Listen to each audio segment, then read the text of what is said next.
Oh shit. Here we go again. This is where Mahomes has a real chance to just turn it on, rattle off 2 or 3 more in the next 5 years or whatever, um, and really just stay on the trajectory to be the greatest football player we've ever seen. I'm sure people are getting tired of us glazing Mahomes, but look at all the shit that he has surrounding him that could be distracting.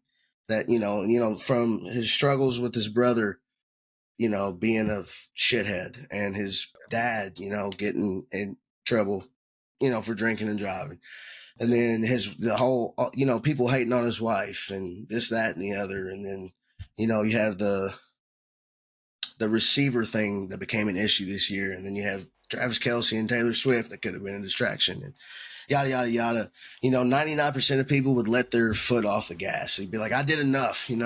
I've won 3 Super Bowls in 6 years, 50% win rate since I've been in the league.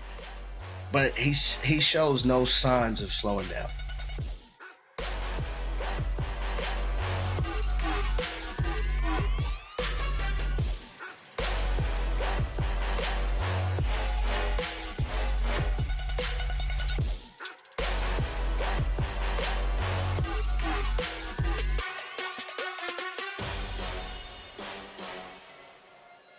Ladies and gentlemen, welcome back to yet another episode of Real Conversations with Cozy and Murph. We are following the Super Bowl, and what a Super Bowl it was. I feel like for every football fan out there, this was your wet dream. Even if you don't like Kansas City, even if you don't like Patrick Mahomes, even if you don't like the 49ers like me, it was still a fantastic football game, a fantastic halftime show. What more could you ask for in a season finale of the greatest reality TV show in all of television? It was an absolute banger. I wouldn't want to cap off the season in any other fashion. That's really all I wanted to see. I think that was what really most of us wanted to see, was just a great game. And it started slow. The first half was very, very slow. But, we talked about this beforehand. It was an absolute chess match from the beginning to the very end. It's one of those games where it was so tightly contested.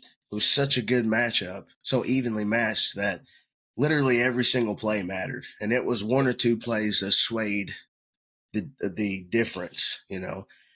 I'm sure we'll get into it, but a couple that really, and not to jump too far ahead, but a couple that really stand out to me is obviously, the punt going off the guy's heel. I mean, how unlucky do you have to be if you're San Francisco, And like I said, we'll talk about it. And then the other really, really huge one was the blocked extra point.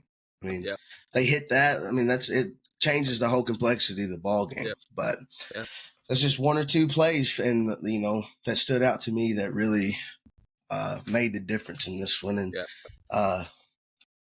this is what we expected. This is what we wanted, and the NFL delivered. All the hate the NFL's gotten this year with scripted this, scripted that, rigged, whatever you want to say. This was the end result. I mean, can't really complain too much. This was an absolute classic. Yeah, it was definitely a well-rounded battle from every facet of the game. You come and you watch, and you can say whatever you want to about whatever team, but at the end of the day, you leave there respecting both teams because they laid it all on the line. And I mean, to multiple players' points that were spoken down on or talking to, like Brock Purdy, he played a fantastic game. If it was anybody else, we wouldn't even have the question. But since it is Brock Purdy, everybody's going to bring the criticism of, well, he didn't do enough, But I mean, fuck, he's a second-year player, last pick in the draft, going against possibly the greatest quarterback of all time, And not saying that Mahomes is there yet, obviously, but he is on pace to pass Brady. If he can keep this pace in 10 years he will have passed Brady. So, that we'll see what happens in the next few years. But man, I think Purdy has answered every single question that he needed to answer. Yes, does he have room to improve? Obviously, Of course. but the quarterback market is so thin that you're not gonna find anybody with better value for that price, especially while he's on his rookie deal. So I haven't never understood the Purdy slander, but I think he shut a lot of people up. Yeah. It was Mahomes that turned the ball over. It wasn't Purdy. So now Purdy did what he needed to do to win that football game. Yes, absolutely. I don't have any faults with how the 49ers play. I do have faults with their coaching and some of their, coordination of especially end game there, which we'll get into. I don't want to jump too far ahead, but to Purdy, to the San Francisco 49ers, to Christian McCaffrey, I mean, he did fumble the ball early, but he made up for it in many other ways. I mean, the 49ers played good enough to win that game. The players. They played better than the Kansas City. Honestly, if you look at it, they overall they played better. It's just Kansas City, like I wrote in the notes, Kansas City was able to capitalize more on San Francisco's mistakes. There was luck and unluck on both sides. The Greenlaw injury, that's a freak injury. That's something you can't account for. That's just bad luck. Like I said, the punt going off dude's heel. You can't predict that. That's just bad luck. But also Pacheco fumbled the ball. Dropped the toss. There was some low snaps on Kansas City side. So I mean, it goes both ways. And something I really, as the game was progressing, I don't know what the word, I wouldn't say upset or frustrated, but I was kind of befuddled, I guess, on the way this game was officiated. But after the game, looking back at it, I'm so glad it wasn't over officiated. I mean, you could have called holding on several plays, but they weren't calling it on either side, so I can appreciate the fact that they called it both ways, and there wasn't like a bunch of PIs or terrible PI calls, or there was a couple holding calls, a couple false starts, just obvious penalties you have to call. But for the most part, the officials stayed out of it and let them play. And that's how I feel like every game should be. Now there were some spots that Kansas City got that was questionable to be charitable. They were very questionable. There was one that Pacheco had late in the game in regulation that I thought he got the first down, but they ruled him short. And then there was one in overtime that he for sure got the first down and they marked him short. But in the end, it didn't matter. That's just part of Kansas City overcoming adversity, not complaining and just, all right, you mark us short, we'll fucking go out and get a yard if we have to get a yard. So, it was awesome to watch. Yeah. I loved every single minute of it. It was, like I said, it was a game. If you're a football junkie, I mean, it doesn't get better than that. And I've seen a lot of people online be like, "Oh, it was a field goal contest. It was just a bunch of kicks." And I was like, "Man, you're really you're a casual, and that's okay, But if you thought that game was entertaining, you're casual, and that's fine. I'll leave it at that. Okay.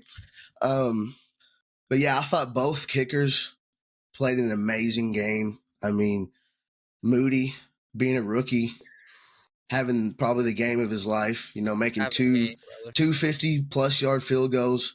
Now, the one did get blocked. The extra point got blocked, but that I don't really feel like that's on him, But yeah, Harrison Butker, stone cold killer, dude. If you get it within 59 yards, he's going to hit it. He's like Justin Tucker 2.0, And you look throughout history, well, at least the last 30, 40 years, all the great quarterbacks have been paired with a stone cold, ice in their veins kicker that, if I get it in their range, they're going to sink it. So, I mean, Brady had Vinatieri, Manning had Vinatieri, fucking Mahomes has Butker. So it's yeah, I mean, it was just I really enjoyed it, and I thought it was a very perfect ending to the season. Whether, like you said, whether you love the Chiefs, hate the Chiefs, love or hate the 49ers, love or hate Taylor Swift, whatever, And we'll do a quick hats off to Taylor Swift, because I'm just gonna make it quick, and I know everybody obviously is either sick of it or in love with it. But the thing that I respected the most from Taylor Swift and Travis Kelce was she did not go up on that stage at the end. After the game, she didn't go up on the stage. She could have been right there beside Travis. She hasn't done it all postseason. Yes, she stayed out of it. Her for that. And as much as they panned to her, you could tell that she was, she was there to embrace his moment, and she didn't take any spotlight away from him. And Travis was just up there, being Travis. And it was actually, it was a heartfelt moment. It's like, this is a real couple, and I'm happy for them. I'm happy that, this is that storybook style ending. I also just want to give, I might as well get the glazing out of the way, because it's bound to happen. You have to say it. The Chiefs are them. They faced, this is the worst season that they could have had, possibly, with everything that they faced, all the ups and downs, the upset, the distractions, the people not signing late, Chris Jones not signing, everything that they faced. They didn't even play good. Their offense wasn't in sync. Their best receiver was a rookie, and they win this. They didn't even play the best game in the Super Bowl, and they win the fucking thing. Yeah, it's like surreal, to when you look at the whole season as just like an overarching view of it. Man, week 7, week 6, week 7, we were like, Kansas City might make the playoffs. They might. The only reason why they were going to make the playoffs is because Denver and Las Vegas and LA were not good. Yeah. So, coming into the playoffs, we all thought, they might get Miami, but they're not getting through Buffalo and Baltimore. Like, there's no way. And then they just proceeded to prove every single dumbass out there that doubts them wrong. Yeah. And, I don't want to sound like a dick rider, but I'm for sure going to in this episode because it was like what they said on PMT. They said, we're going to glaze them because they just won the Super Bowl. You have to. You have to give credit where it's due. And going back to the Taylor Swift thing, my only comment was it seemed like a very genuine embrace, there at the end. You've seen the pictures and the video of them, seeing each other after the game. And it is, it tugs at your heartstring. If you have any type of romantic bone in your body, it's a nice little story. And love or hate Taylor Swift, love or hate Travis Kelce. At the end of the day, they're human beings, and they had a very human moment. And, hate all you want, but that was real, and it looked like it was real to me. So that's all I'll really say about that. But we can just move on we'll talk Kansas City, and then we'll talk San Francisco. We kind of wanted to break it into 2 sections. That way we're not going back and forth. We'll talk about Kansas City. Man, the NFL's newest dynasty. Last night was a christening. It was a coronation. We have a new emperor god, and his name is fucking Patrick Mahomes. It's just an ensemble. Like I told you last night, it's an ensemble of absolute legends. You got from the head coach, Andy Reid, just won his 3rd Super Bowl. He's like the 5th or 6th head coach to win three or more. You've got obviously Patrick Mahomes, bona fide Hall of Famer, could retire today and would be a first ballot Hall of Famer, no question. You got Travis Kelce, first ballot Hall of Famer, one of the best pass catching tight ends of all time. You've got that defense, which we'll get more into the defense, but Kansas City secondary is one of the best I've ever seen, ever. I mean, that's like Legion of Boom type fucking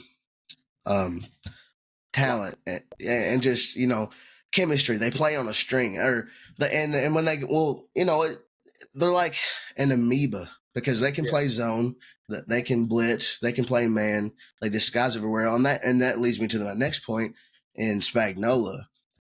For my money, best defensive coordinator of all time. I mean, he failed as a head coach, but I don't think, everything that I've heard is like he doesn't want to go back to the head coaching ranks. He would rather just coach the defense, which is, great whenever you're that good. So, I mean, there's Hall of Famers everywhere. Chris Jones, the heart and soul of that defense, had a monster second half. He was in Brock Purdy's face pretty much the entire fourth quarter and overtime. Let's see, who else? Butker, I already mentioned Butker. I mean, it's just really turned it on there in the second half. Oh, he had he really embarrassed himself in the first half by the whole Andy, which if you've ever played sports at a high level and you've ever had that type of chemistry with your head coach, I mean, obviously you don't go up to him and knock him off his feet, which, I mean, if you heard Andy Reid after the game, he said, he just caught me off balance. I wasn't, he wasn't trying to knock me over or anything. Yeah. But, I mean, Travis Kelce's a passionate guy. He wants to win. And he felt like he was being underutilized, which after I watched the first half, you can agree. 1 target for 1 catch and 1 yard. I mean, come on. So, the optics of that moment was not good at all. And I don't get too much into the weeds, but everybody's been saying, "Oh, well, if that was a black player, he would have been fucking kicked out of the stadium right there." And it's like, I don't think that's necessarily true. Like I said, Travis Kelce's a Hall of Famer. He's got the pedigree. He's been with Andy Reid the longest. I think he's one of the longest tenured Chiefs on that team. So, it's like that father-son relationship, and it also speaks to the greatness of that locker room, that not just this moment, like the whole season they've stuck together, but like it would have been really easy to unravel, because they were getting beat in the first half. But it speaks to the greatness of that locker room to be able to be like, all right, cool, like calm down a little bit. We're going to win this game. Just trust me. And they pulled it all together in the second half. Travis Kelce came alive, had one of the best second halves I've ever seen a tight end have, And so, it's just scary for the league coming, in the next few years, because they show no signs of slowing down. I think they said this was the toughest as far as DVOA goes, which, that's a fucking nerd stat. But as far as DVOA goes, this was the hardest road to the Super Bowl of all time. And they did the job on a down year, on a year where Patrick Mahomes had a $37 million cap hit. Yep. On a year where they had no real number one receiver. I mean, it's just the list goes on. Weekend. Yeah, I've got Warren. That's one of the things I was pulling up here on my phone was the tweet from Warren Sharp saying, the scariest part about this Chiefs Super Bowl was, this is supposed to be the year to knock off the Chiefs. Patrick Mahomes was most expensive cap hit in the NFL, $37 million. His O-line was weakened. His wide receiver one was a rookie. They were forced to play 6 straight games at a rest disadvantage, weeks 12 through 17. Yep. The only time a team had to do that in NFL history. They had to play in Germany. They didn't get a first-round bye. They had to play on the road in the divisional round as an underdog. They had to play on the road in the conference championship round as an underdog. They were underdogs in the Super Bowl and were losing by double digits, and they still won the Super Bowl. That's like I mean, So, yeah. I mean, well, that's like what can you do? There's literally nothing you can do. It's Kobe in the fourth. It's yeah, Michael Jordan in the '90s. It's yeah, just it's fucking Nolan Ryan. It's fucking Mariano Rivera in the bottom of the ninth. You know, like yeah. it's what can you do? It's You give the inevitable. ball It's right. Thanos. Yes, it's fucking Thanos, man. You give the ball to Mahomes.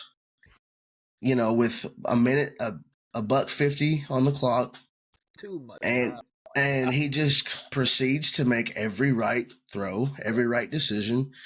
You know, forces overtime. All right, let's talk about the overtime because this was the first Yeah, time we've ever had, you know, a big game with these new rules, with the new overtime format. And so people were confused about the clock. Why do we need a clock if it doesn't matter if it expires, you know, because that's what we were talking about in, you know, where I was watching it. It was like, well, what happens if the time expires and they don't score or they don't kick a field goal or whatever? And I guess it wouldn't have mattered. They just would have started a new period or whatever. But yeah, I think Shanahan really flubbed up whenever he chose to take the ball instead of defer in overtime. But also, I think that's just because for so long, that's what you did. You know, in sudden death format, you take the ball first because if you score, it's over. And yeah, so I think it was mainly just a habitual thing. You know, I don't think it was just something like, you know, you take the ball in overtime. But, you know, obviously moving forward in that format, because it's different in the regular season than it is playoffs, right? It's still sudden death in the regular season, but now in the playoffs, both teams have a chance to possess the ball. So, yeah. um, yeah, I think the league is going to learn from that, and moving forward, obviously in the playoffs, you're going to take the ball first. Yeah. That way, you know if you need a field goal, touchdown, whatever. Yeah. So, I think that was a big downfall for San Francisco. Before we move on to San Francisco, do you have anything else Kansas City wise? I mean, we can Hats off circle to them. back. We That's can it. circle Yeah, back if we no, remember that's it. anything. But yeah, No, hats off. touch everything that I could rattle off on the top of my head. Hats off to him. Congratulations to the Kansas City Chiefs. I think you can say what you want. You know, you wanted Kansas City to win, or you didn't want them to win. As we said prior, you know, it is those greats and the closing moments. Patrick Mahomes has cemented himself as, you know, a closer. He is the guy. He is a Right. guy. And last thing I'll say is what that this like we were just talking about, the scariest thing about it is that this was the year to get them because now they have an elite defense. They have a a wide receiver in Rasheed Rice that is only going to get better. Yeah. Um, you know, you still got Kelsey, who isn't maybe the regular season player that he once was, but he proved that he's still right there in the postseason. Still the same clutch Yeah. guy. So this is where Mahomes has a real chance to just turn it on, rattle off 2 or 3 more in the next 5 years or whatever, you know, and really just stay on the trajectory to be the greatest football player we've ever seen. And you know, I'm sure people are getting tired of us glazing Mahomes, but look at all the shit that he has surrounding him that could be distracting.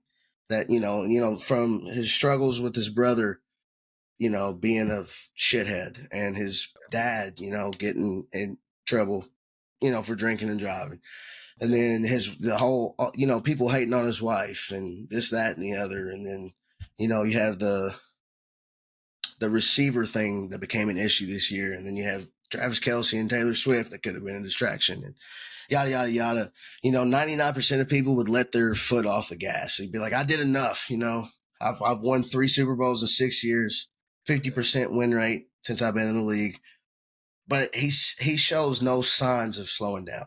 And it's really Patrick Mahomes' oyster. The world is his oyster. You know, he can do whatever he wants, and we're just living in it. So it's going to be exciting to see what happens next year. Man, it would be incredible to see a three-peat, but I don't think we'll get a three-peat. I don't think we'll It'll be get a tough. three-peat. I guarantee they'll be. It's never fighting, happened. though. It's never Yeah. happened. they'll be fighting to try and make it happen. I know that's right. But let's talk these 49ers because I think this is the real conversation point. Everybody's like, Yeah. what the hell? I mean, great game, all the way through, for the most part, the offense. I think the end of the game was where my biggest question marks were. It was that they were pulling 5 back and then letting them get them 6, 7, 8 yard after they Yeah. get it. Defensively. Especially the MVS play where he turned around and ran backwards 5 yards. Oh, And yeah. they let off, and they were like, "All right, you can run the ball for 8 yards. Fucking put some gas on them, motherfuckers." Yeah, they kind of unraveled there at the end. It was kind of sad to see if you're a San Francisco fan, which, coming into the game, like I said, I posted about it. I put money on Kansas City. So, yeah, I was rooting for Kansas City because I wanted to win money. But honestly, I wouldn't be upset to see San Francisco win. And they played well enough to win, 100%. There's no questions about it. They just, like I said, Kansas City was able to capitalize on the miscues more than San Francisco. And, man, I hate it for Kyle Shanahan, but he has proven over and over again that he – in late game situations, in the biggest moments, he kind of falls apart, I don't know really what it is because he's such a great coach in the regular season and throughout the rest of the playoffs. But it seems like when the chips are down, what's going to happen? And it seems like he always comes up short. I think they talked about how he had to kind of micromanage the defense because he didn't like what he was going on defensively, even though he's an offensive coach. Well, that's never a good situation, especially in the Super Bowl, whenever your head coach, who is an offensive guy, has to take over the defense. But yeah, I thought both teams were gassed at the end, man. And you could tell that overtime period, both teams they just had given all they had, And they were warriors. They left it all out on the field. San Francisco has nothing to hang their head about. I mean, they played their asses off. I thought in the third quarter they did get pass happy. They kind of moved off of Christian McCaffrey. I thought they could have maybe ran the ball a couple more times there in the early third. But, Kansas City's defense was able to shut the run down, so they were in a lot of second and longs, third and longs, and a lot of untimely penalties for San Francisco. Yeah. A lot of false starts. There was a holding penalty in the first that negated a 15-yard play or something. And so it was just very, very bad luck for San Francisco. Like I said, I think that losing Dre Greenlaw that early in the game really impacted their ability to, cover Kelsey. Because if you notice, and not that the guy who came in for Greenlaw did a bad job. I thought he played exceptionally well for a backup. Yeah. But it's just you don't have the same chemistry out there than when like a fucking elite backer like Greenlaw. I thought Fred Warner played awesome. Played his ass off. Bosa, Chase Young, Eric Armstead all played their asses off. It was just the ball didn't roll their way, and they're becoming like the 90s, the Bills of the 90s, where they're the best team in the league in the NFC year in and year out, or at least top 2, top 3 team in the NFC year in and year out. They've been in the Super Bowl twice, gave up double-digit losses or double-digit leads both times, and it's like, man, you can't help but have a little bit of pity, even if you hate them, I really felt for, guys like Christian McCaffrey, who I know. I felt bad for Kittle. Kittle, yes, 2 receptions, 4 yards. Those guys really, they love the game. I know you can tell Purdy loves the game. All those guys love the game, but it's the guys that are tenured vets who have been pouring themselves into this. They've faced the adversity. They hear it. The only person I don't give 2 fucks about is Deebo Samuel, and good on him for blowing a hamstring, falling down, and then getting right back in the game. I'll give him hats off. This is it's the biggest game of your life. You better get back up and get in there. And he made a couple plays. Well, it seemed like this San Francisco just was having really bad luck with the injuries because obviously Greenlaw, and then you had Debo had like a hamstring issue, but then they also had a lineman, Feliciano, that he had to go under the tent for a minute, which I think he came back in, but still, it was just like, man, what's going on? One thing I think we do have to mention, man, Jawan Jennings, fucking played the game of his life, dude, and just was not able to take away the victory. I mean, if the Niners won, he was for sure Super Bowl MVP. A pass touchdown and touchdown reception, just big catch after big catch. The only person aside from Jawan Jennings to have a passing touchdown and a reception touchdown in the Super Bowl, Nick Foles, 2017 Philadelphia Eagles. And this game reminded me a lot of that game last year with the Eagles. Just, the Eagles going out, getting the lead, pushing it into half, and it was just like it just wasn't enough. You just didn't have enough to hang in there at the end. Yeah. So, man, it was tough. I mean, that's what's so scary about Kansas City is like you got to get up double digits on them to even be comfortable. If it's a one possession game, you might as well count that as a loss. You might as well consider yourself behind if you're not up by at least two possessions, at least. Yeah. And so that's what's, not to go back to Kansas City or anything, but that's just what's so tough about playing them is that the lead is pretty much never safe. But I feel so bad for Kyle Shanahan. I've been following this guy since he came to Atlanta. We had when he was Atlanta, we had one of the best offensive seasons of all time. I mean, Matt Ryan was an MVP that year and had one of the best passing seasons of all time. So it just sucks that it seems like he can never win the big one. Yeah. Well, to the point of that, you can't win the big one. I mean, Andy Reid was that same coach for many years until he did it. You know what I'm saying? You just gotta you gotta break that seal. And I don't know what it's gonna take for Shanahan. But he's not like an old guy. I mean, he's probably gonna coach for another 20, 30 years. I mean, so he's not done. But on the flip side of that coin, how many opportunities do you really get? Some guys coach their entire fucking lives and never get to have an opportunity to win the big one. And now he's already had 3, once as a coordinator, twice as a head coach, and he's blown. Not that it's all on him, but at the end of the day, at least the 2 that he was the head coach, they blew a double-digit lead. You can kind of excuse the Atlanta one because Dan Quinn was the head coach. So, he's got to take most of the blame there. But, man, I really would have loved to see Shanahan win.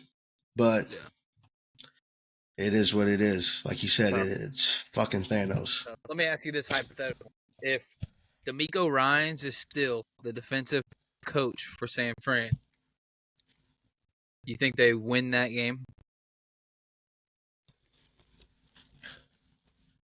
Because I feel like it's hard after the game, right? It's hard to say.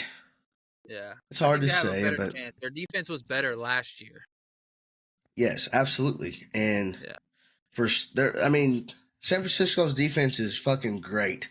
Yeah. Top 10. But also I had some consistency issues. I mean, you don't lose 3 games in a row for no reason. I mean, the defense was getting a lot of heat those 3 stretches. Or that 3-game skid that they had in the middle of the season, and then losing to Baltimore the way they did, getting absolutely curb stomped, couldn't stop them. And so, I think coming into the game, we knew both defenses were elite, but I think we saw Kansas City's defense is just on another level. When it comes to shutting down teams in the second half. San Francisco's defense, pass rush specifically, in the first half. It's probably one of the best halves I've ever seen as far as getting to Mahomes, putting pressure on him, throwing him off his spot, throwing his timing off. I mean, Bosa and Chase Young were breathing down his neck the entire first half. Everywhere. Yeah. Those guys were everywhere. It was like every play, Bosa was there, and he had some cool moves too. That one move where he pushed back around the side of Mahomes. Mahomes stepped up. It was a fake pressure, and he came. I mean, he came back. Yeah, I was like, that's genius. But the thing is, like, it doesn't matter. It doesn't. I hate that. Like, bring it back to Kansas City, but it doesn't matter because the halftime adjustments, that second half, and it's just like it didn't matter. All that first half, I was like, damn, it's too close. And then you see him, especially with a minute 50 left, we're like, it's bro, we have to start live streaming next year because I swear to God, man, right before the half ended, I said it out loud to the room, like it was because we didn't have anything in our house. We ended up going to my grandparents' house because my cousin wanted to watch it, and his kids had to go to bed early because they have to go to school. But I said to the room, I said, if Kansas City can take it to one possession game going into halftime, they will win this game. I said, watch. And, I almost had to eat my words there because I could, San Francisco could have easily won this game, if a couple things go differently. But you can kind of just feel it. Like I said, I mean, if it's a one possession game going into halftime, I think, Kansas City's looking great here. And so, I mean, I hate it for San Francisco. There's they're still going to be a top 3 team in the NFC next year. Yep. Like, I don't think they do anything but get better. If you're doing your way too early Super Bowl prediction, are you putting Kansas City right back in there? I mean, that's such an unfair question because how can you not after what you just watched? Yeah. They have to, obviously figure out how and who they're going to pay, if they're going to target anybody. But if they go out and get somebody like I'm sure they'll be in the market of like a T. Higgins or somebody ridiculous. Yeah. They go out and add another wide receiver. But that's the scary thing is like they don't have to. They can just draft somebody. They could just roll with what they have right now. Right. I don't know who they have leaving. Chris Jones is a free agent. L'Jarius Sneed is a free agent. Kadarius Toney's a free agent. He'd been a free agent since the start of the the postseason. Lord, it was a great game. Great game. Yes, sir. Hats off to both teams. Sorry to Kyle Shanahan, San Francisco 49ers. We know that we will see you again next year, some point, sometime late into the postseason. Kansas City, we know we'll see you there too. Let's talk about the other performance from the Super Bowl. That would be the halftime show from nobody better than Usher. I mean, honestly, it was. It opened up. It was a little shaky because I think the microphones were a little fucked up. But I mean, first of all, the being on the grass and not on a stage to start, it really made me like I felt like it was more authentic, and to have like they really bought into the Vegas show performers. Yeah, like it was a good halftime show, and then. Like me texting, I was texting you, and you were like, "Where the fuck did Ludacris come from?" And then people were just popping out. I was waiting. I was waiting for Bieber, to be honest. Yeah, everybody was. Like, Caleb had put on our board, like, Bieber makes a halftime show. Show up, and then every time it like you're just like, but it was. I think they ran out of their budget. That's what happened. Yeah. They couldn't afford Bieber. They were running the check. They're like, he could come. I mean, look at the lineup they had though already. I mean, they had a very impressive lineup. I mean, it brought me back to my childhood. I mean, so many bangers from Usher, throughout the early 2000s and 2010s. I mean, it was a great performance. I'm not, like huge on the halftime show. Like, I'll watch it, but I don't really pay attention to it. I'm usually like, up getting more food or going to the bathroom or whatever, on my phone. But what I did watch of it, it looked awesome. The biggest takeaway I had is My God, Alicia Keys. Oh my Jesus, Lord in heaven. She looked fantastic, man. She did. I mean, the singing, that first note she hit, big old crack in her voice, but hey, recovered well. She recovered well, and the outfit, nobody even remembers what the song was, how the song went. She was singing. She was singing. No, yeah. I seen a thing too where like she's married to Swiss Beats. Yeah, all the tweets. Sitting at home like the fist, the Arthur. My fist. favorite one is the Spider-Man and Green Goblin one. Oh yeah, it's like that one cracked me up. That one cracked me up so bad. Oh man! After he gets done performing with girls, yeah. What's up? No, it was good. It was Usher, Alicia Keys, Jermaine Dupri was the guy doing. Dude, I thought that was CeeLo Green for so long. I thought when it first showed, I was like, "How did they shrink CeeLo Green down into a midget?" Yeah, we were all confused. And then it panned to him with the mask on, and they were like, everybody's like, "Oh my God, is that Kanye?" It's like, no, Kanye sure as fuck is not gonna be at no halftime show. They're not gonna let him out there on the field. Hell no. Not his anti-Semitic ass. Hell no. It was good. Ludacris. The guitar, HER. Yeah, I didn't know who she was until after the game. I'd heard her music before, but I didn't know I couldn't just recognize her, but extremely talented. I thought that was a highlight of the show. I know for a lot of the women it was fucking Usher going shirtless or whatever, but let's not forget the man does have herpes. So yeah. No, that was one of the things too. As soon as he started performing, I was like, that shirt's coming off. Oh, you guys for sure. As soon as he took the vest off, I was like, next move, shirt's gone. Yep. Sure enough. I mean, for his age, I'll give the man credit. Fit as fuck. Yeah, he's been doing it for a long time. Makes me realize I need to get my ass in the gym. I was looking over at Kayla. I'm like, I don't trust you anymore. Are you pregnant?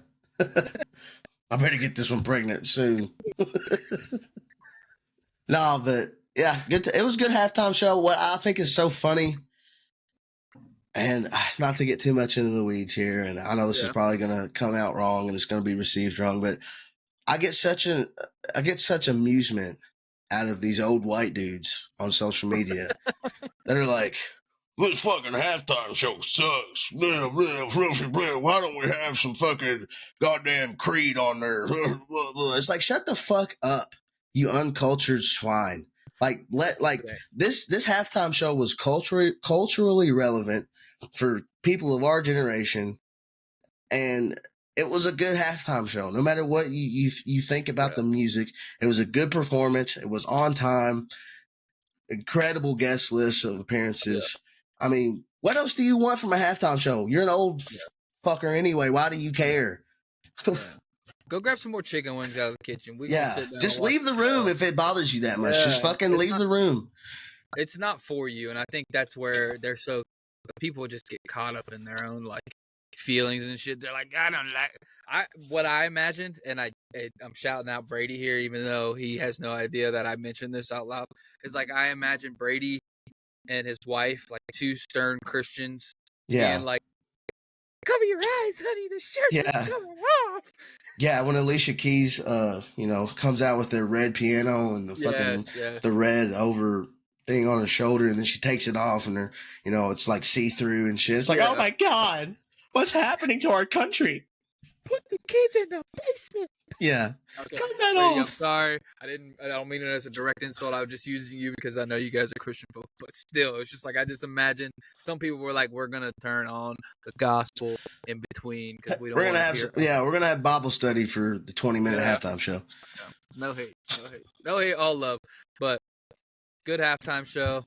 I was impressed. I think it's it's one of those cultural moments people are always going to look That's back funny. I wrote Alicia Keys' mommy.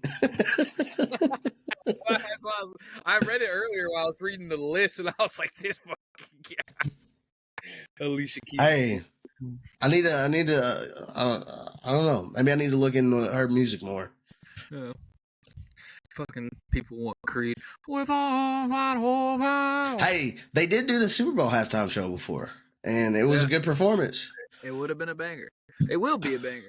I But can't imagine we've pivoted off of that though. You know, like it's a new era. Yeah. Yeah. Different crowd, you know, especially to being in Vegas. It's not an event for the common folk, so this is a TV thing for the common folk, and the common folk are our age, maybe like to 35, and we grew up on fucking Nelly, dude. Oh, Nelly. We grew up on Usher. Yeah. Well, we grew up on Nelly too. But... We did grow up on Nelly, but we grew up on Usher. We grew up on all the bops. You know, Ludacris was I still love Ludacris in all the fucking Fast and Furious movies. I mean, yeah, absolutely. He's a great actor. Yeah. Lord, it was a good halftime show. Super Bowl was fantastic. Commercials were good. The Michael Cera one for the CeraVe, that shit. Yeah, that was. There were some pretty funny ones. Yeah, I did like that. Even though the best one to me was the Paramount Plus one, but it came out like a week and a half ago. Yeah. But the extended version is hilarious. Yeah. But the condensed version was pretty funny too. That was probably my favorite one. But there were some good ones. I do want to mention the Nickelodeon broadcast. I saw a lot of clips from that floating around the internet. It looked fucking hilarious to me. I mean, it looked. They were overlaying like the celebrities. They had like a fish overlay on them, and they had different names and stuff. And they were making fun of them. Yeah. I think one was called LeBron James. Yeah. There was a bunch of funny ones. I had to look on Twitter, but yeah, I mean, it looked amazing. It looked like a fun time. Brought me back to my childhood a little bit too. Yeah. I think moving forward, I think it might not necessarily be SpongeBob every year, but I think they'll have an alternate broadcast for the kids. Yeah, Nickelodeon will have a broadcast for sure every year moving forward. I'm sure it was a hit, especially on social media. It's a huge hit, and also something that was badass about that was finally the moment arrives where the SpongeBob boys got the halftime show. Sweet victory. Sweet. That takes me back. Every time I hear that song, I'm like, I still remember where I was the first time I seen that episode. It's like, yes, Williams, look at what we get. Yeah. Sweet. Yeah, banger. I love it. Absolute banger. Yeah, halftime show, Nickelodeon. This is just all the way around well executed. The football game was fantastic. Right. I was going to say, overall, I give it an A++. Could not have asked for a better, more entertaining night than that. Yeah, I was thoroughly impressed. I had a great night. Definitely. Now, with that being said, we go into the dark ages. 7 months, no football. But it is a cycle. So, obviously, we have the draft coming up, free agency, this, that, and the other. We've got other sports that we're going to be able to cover. But yeah, the 2023-2024 season, roller coaster ride of emotions. Just one of the more entertaining seasons I think we've had in a long time.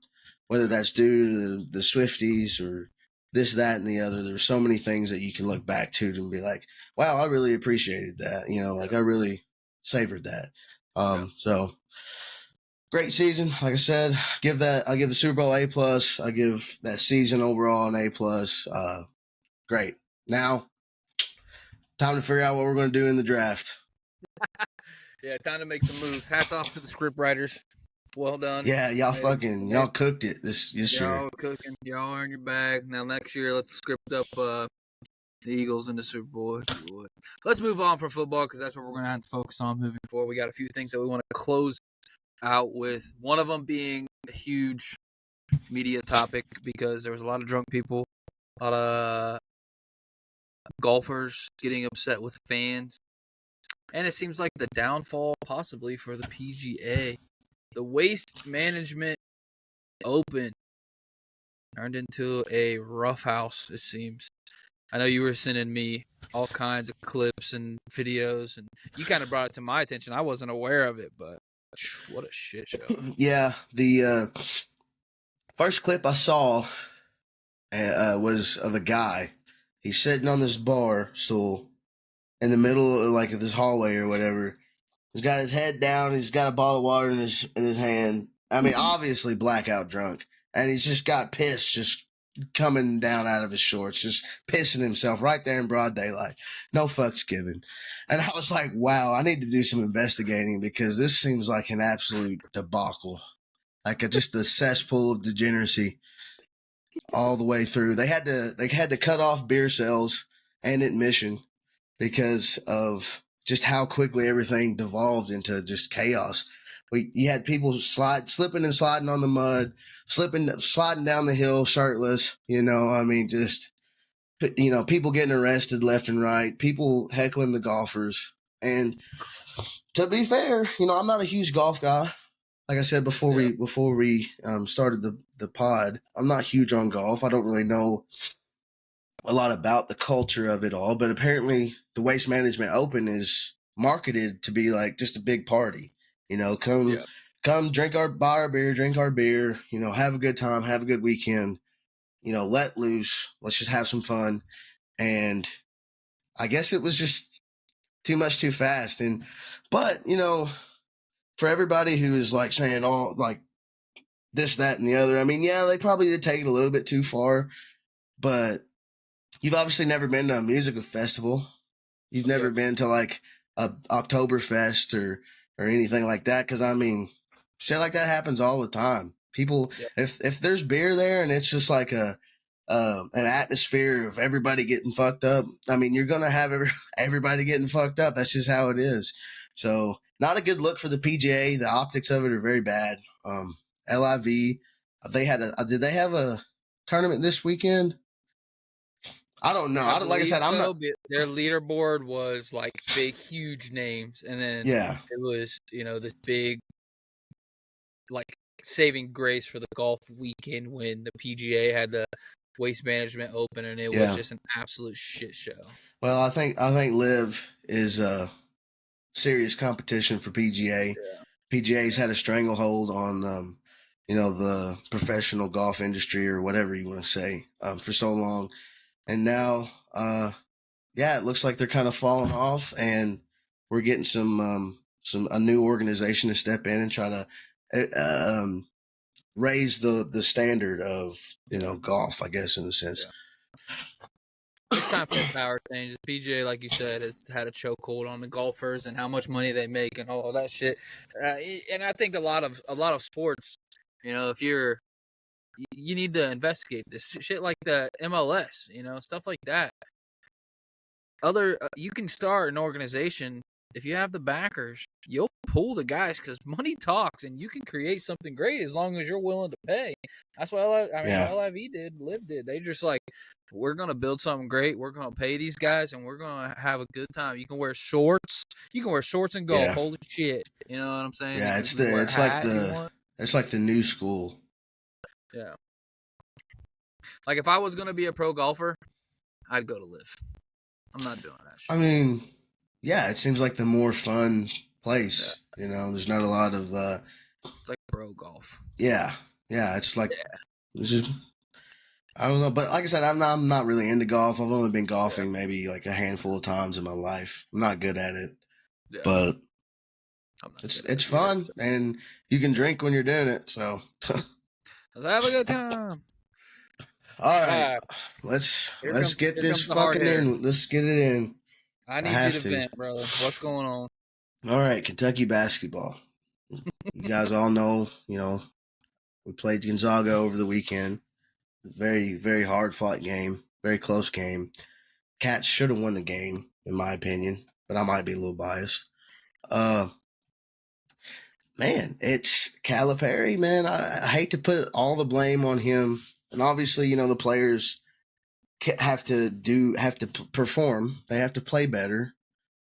But it just seems like we're so unprepared, or like Calipari just refuses to play any other way than his way, like that's what great coaches do. That's the name of the game, is the fucking in-game adjustments that you make on the fly, as you're observing what's going on out on the court. They were killing us inside, rebounding almost every possession. They got the ball into the paint. They were killing us. We have 3 7-footers. There's no excuse for us to get out rebounded and get out physical. We should be the most physical team in the nation. We have the bodies for it. But for some reason, we got outworked down there, and their big man had a huge game for them. And, then we have the struggles, guarding the perimeter. Gonzaga had way too many open threes, just wide open threes. That's defensive rotation breaking down. It's not staying in front of our man. It's not staying on our feet, jumping at pump fakes. That's just not good defense. And so, I don't know, man. Calipari, he's got to figure out a way to win these games. He cannot continue to get out coached. And obviously, he's not going nowhere. I know that. But that's why I feel free to criticize him, because he's not going anywhere. And so he deserves to get the blame whenever we don't perform. At the end of the day, no matter what happens throughout the game, it's the head coach. That's what comes with the job. You get the credit when you win, but you get the blame when you lose. I mean, that's just how it is. And so, fucking that last play, I don't know if you watched the game, but we were down 2 with, I think, 13 seconds to go. We have a chance to tie or take the lead. Calipari takes the timeout, draws up a play. We bring the ball down the court, and they run a play for an alley-oop. Now, I don't know how much basketball you've played, but it's really freaking obvious whenever you're trying to get somebody open for an oop. That's a play you draw up early in the first half. You don't draw that play up on the game defining possession. I mean, I thought there was so many better options we could have ran there. And I know the game don't come down to one play. It's obviously a game of runs, basketball is, and Gonzaga just had more runs than we did. But we were in that game to the very end, and it's just hard to watch my Cats lose close games in that fashion. Whenever we have the most talent in the nation, without a doubt, without a question, we are the most talented team, and we just continue to underachieve. So I don't know. I mean, obviously, they're going to make the tournament, but if we don't figure it out on defense and we don't figure out our rebounding, we don't have a chance, man. Don't have a chance. So I'm getting a little bit nervous. I was really high on them early in the year, but we've had some pretty brutal losses in the last 2-3 weeks. Yeah. So I seen a thing. I think I sent it to you, but I don't know if I did. It said Kentucky has had 27 opportunities to tie or win the game. Yeah, you sent me that shit. 2020, they've made a shot one time. Trying to get me depressed and shit, man. Yeah.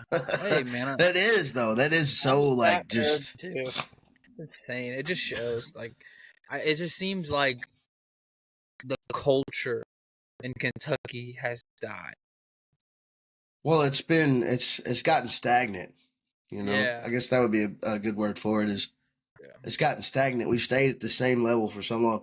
Like whenever Calipari first came, we were the best in the nation. There was no question. I mean, yeah, you still had Duke and Kansas and, whoever else, but we were the new kid on the block, the hot, the fucking hot girl in the room. Like everybody wanted to go to Kentucky, and a lot of talented kids still do want to come to Kentucky. I mean, we still continue to have, top 10, top 5 recruiting classes year in and year out.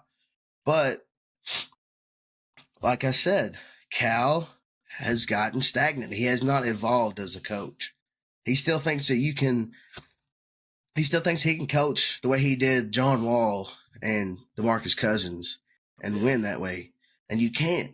He still thinks that you can coach the way you coach Anthony Davis back in the day. Like you can't. You have to evolve as a coach. That's just part of being an all-time great. And he's already in the Hall of Fame. Like I said, when it's all said and done, he'll probably be a top 5 NCAA head coach. But man, it's just getting real old, and Kentucky fans don't have a lot of patience. We just don't. Yeah. That's one of our biggest faults. Reality. Yeah. It's tough being.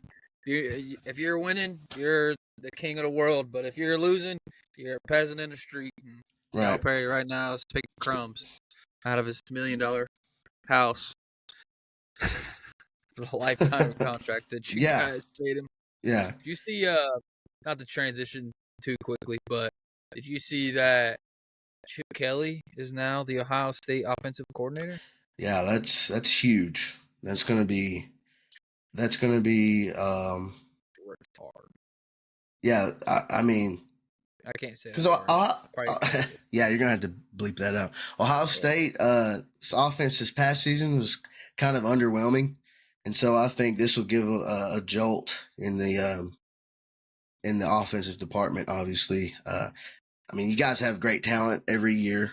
It's not a question, and Chip Kelly has proven time and time again, given the weapons, given the resources, he's going to figure out a way to put points up on the board. So I think that's a great hire. I think that's really going to help to solidify Ryan Day and kind of, give him a little bit more support and another great offensive mind to kind of bounce ideas off of. So, I mean, good on Ohio State. That's a great hire. Yeah. Whew. What a year. What a year. We made it to the end. Survived another NFL season. It has been wonderful. I'm glad that we could do this every week. Bring you our football insight, our picks, and you guys rode with us all the way to the end. For our future slate, obviously, we're playing by ear for the most part because this is a downtime, right? What we have coming up is pitchers and catchers report this week, which, I mean, there's not much to report on until, spring training kind of kicks off. But even then, it's still, tough. Baseball is one of them hard reporting ones unless you're really diving into a certain team or individual. But March Madness will be a big one for us. We'll definitely have to get into that. And, we'll probably kick off like conference tournaments. And then I think we should do a bracket challenge again. That'll be, something that we can get into. Yeah, we'll do that for sure. Yeah. And then looking forward to the NFL draft, NBA draft. It'll be the summertime, MLB All-Stars, and all kinds. It'll be a good slate. We've got a lot to talk about. We're definitely going to be opening up to guests. We need people to come on. We'll, if you're interested, reach out to us. We'll slate up a time and a place and when we think or what works best for us. Aside from that, is there anything else you need to add before you want to roll out of here? I just think that now that football's over, we're it's going to free us up to do, like you said, more guest interviews, and also we'll probably be ramping up our non-sports related, content as well. Whether we have whether we post that on the Patreon or maybe we have like a side shoot different separate podcasts that we do. I mean that's what I was doing on the weekends, was watching football all weekend. So now I've got time to, do 20 minutes on this, 20 minutes on that, whatever, I mean, it doesn't have to be a huge episode or a long episode. It could just be, whatever we can squeeze in. So we've got some new opportunities on the horizon. I think it's going to be a good year. We had a great 2023. And yeah, I mean, it's just, it's going to be fun moving forward. It's kind of a bummer that football's over, but like we said, we have a lot of other shit to talk about, and just, stick with us, see what's in store. Yep. Topic ideas, ladies and gentlemen. If you got anything you want to hear discussed, let us know. It is an election year. I'm sure that'll be a hot topic. Oh, yeah. Before long, that'll be something that we got to. Does this mean Trump wins? Since Kansas City won? Did you see the Biden thing today? No. Okay, so conspiracy. Before we roll out of here, maybe I'll tease it for the next episode. But the Biden Twitter account tweeted out a picture of him with the Homelander eyes. Yes, and Yeah. it said just like we drew it up. I sent that to you. Yes, I saw that. Isn't that crazy, bro? It's kind of creepy, dude. Honestly. And then people on TikTok were like going full conspiracy because there was a jet coming from West Africa who had the 4 biggest bankers on it, and it crashed on the way. And then that tweet rolls out. It's like just like we drew it up. Maybe he wasn't talking about the game. I don't know, Byron. What you up to, bro? Where's Hunter at? What's he doing? Yeah. What's Kamala We'll talk doing? about that. Yeah. All right, we'll get into it. We're not going to dive too deep because I could ramble, and I hate politics. But Oh, it's yeah. gonna be a top conversation. Ladies and gentlemen, if you enjoyed this episode, like, comment, subscribe, share, tell somebody who knows somebody, and help us get rich and famous. So someday maybe we can give you $5. With that said, we love you. I appreciate you. Peace.